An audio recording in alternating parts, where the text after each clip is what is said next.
Sabe aquela dor chata, lá no final das costas, que às vezes parece um mistério sem solução? Pois é, hoje a gente vai bancar o detetive para entender o que pode estar por trás da dor lombar. E a nossa principal ferramenta de investigação vai ser uma bem conhecida de todo mundo, o raio-x. Vamos juntos descobrir as pistas que ele pode nos revelar.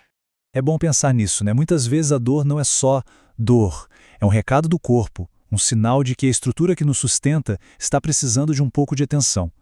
Nosso trabalho aqui é exatamente este, tentar decodificar essa mensagem. Então vamos lá. Bom, toda investigação começa com um problema, certo? E no nosso caso, o mistério inicial é a própria dor lombar. É ela que dá o pontapé inicial em todo o processo. E as primeiras pistas costumam aparecer assim. Uma dor que não fica só nas costas, mas parece que desce pelas pernas. Já sentiu isso? Ou sei lá, uma sensação estranha, tipo um formigamento, uns choquinhos. Nos casos mais sérios, pode até rolar uma perda de força. Cada um desses sinais é uma peça fundamental que ajuda a montar o quebra-cabeça. Ok, mistério apresentado. Agora, a gente precisa de uma ferramenta que permita olhar lá dentro sem precisar de nada invasivo. E é aqui que entra o nosso principal instrumento de investigação. O raio-x, ou radiografia, é basicamente isso, uma fotografia dos nossos ossos. Ele usa uma dose bem pequena de radiação para conseguir uma imagem das partes mais duras do nosso corpo. É um exame super rápido, não dói nada e é incrivelmente útil para a gente ver como está o alinhamento e a saúde da coluna. E olha só, aqui está uma imagem real da coluna lombar. Para quem não está acostumado, pode parecer só um monte de ossos, né? Mas para um especialista, isso aqui é um mapa cheio de informações. Eles analisam o alinhamento de cada vértebra, a altura dos espaços entre elas, procuram qualquer sinalzinho de fratura. Agora, uma dica prática e bem importante. Para que essa foto saia perfeita, bem nítida, em casos que não são de emergência, às vezes o médico pede um preparo. Isso significa, basicamente, limpar o intestino de gases e fezes que podem ficar na frente da imagem e esconder algum detalhe. É como se a gente estivesse limpando a cena do crime para não perder nenhuma pista, sabe? E um bom detetive sabe que uma foto só não basta.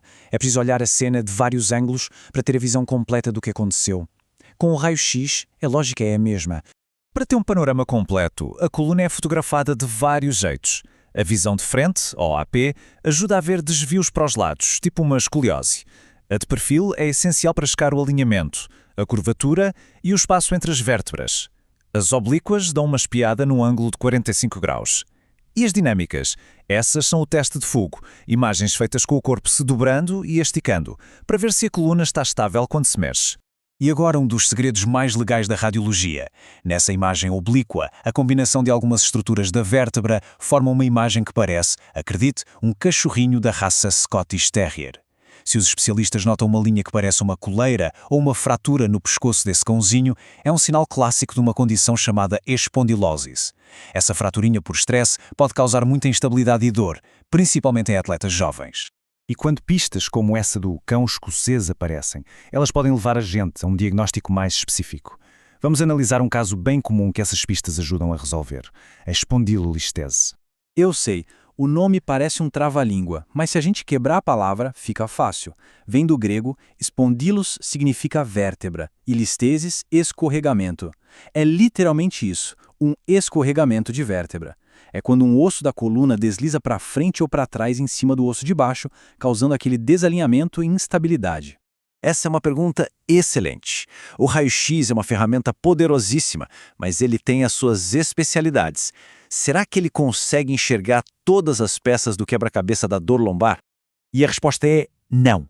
E essa tabela mostra o porquê. O raio-x é o rei quando o assunto é osso. Imbatível para ver fraturas, alinhamento. Só que ele não enxerga as partes moles, como nervos e discos. Para isso, a ferramenta ideal é a ressonância magnética. Pensa assim, são detetives, especialistas diferentes, trabalhando no mesmo caso. Um complementa o outro. Bom, uma vez que o raio-x aponta a espondilolistese, o próximo passo é classificar o caso. A gente precisa entender a causa, o motivo do crime e a gravidade, ou seja, a extensão do dano. Existem 5 tipos principais, cada um com uma origem diferente. O tipo ístmico é aquele que a gente falou, comum em atletas jovens. O degenerativo é o resultado do desgaste natural da idade. O displásico, a pessoa já nasce com ele. O patológico é quando outra doença enfraquece o osso. E o traumático, como o próprio nome já diz, acontece por causa de um acidente, uma queda forte. E além do tipo, a gente classifica a gravidade pelo tanto que a vértebra escorregou. Começa no grau 1, que é um deslize bem pequeno, e vai até o grau 5, o mais grave, quando a vértebra basicamente cai da sua posição. Geralmente, os graus 1 e 2 são tratados sem cirurgia, mas os mais altos podem precisar de uma intervenção maior. Certo.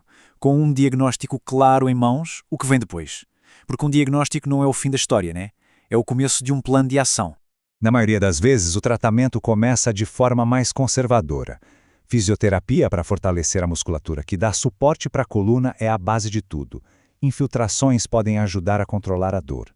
A cirurgia geralmente é a última opção, reservada para casos mais graves, com muita instabilidade ou quando os nervos estão sendo muito pressionados.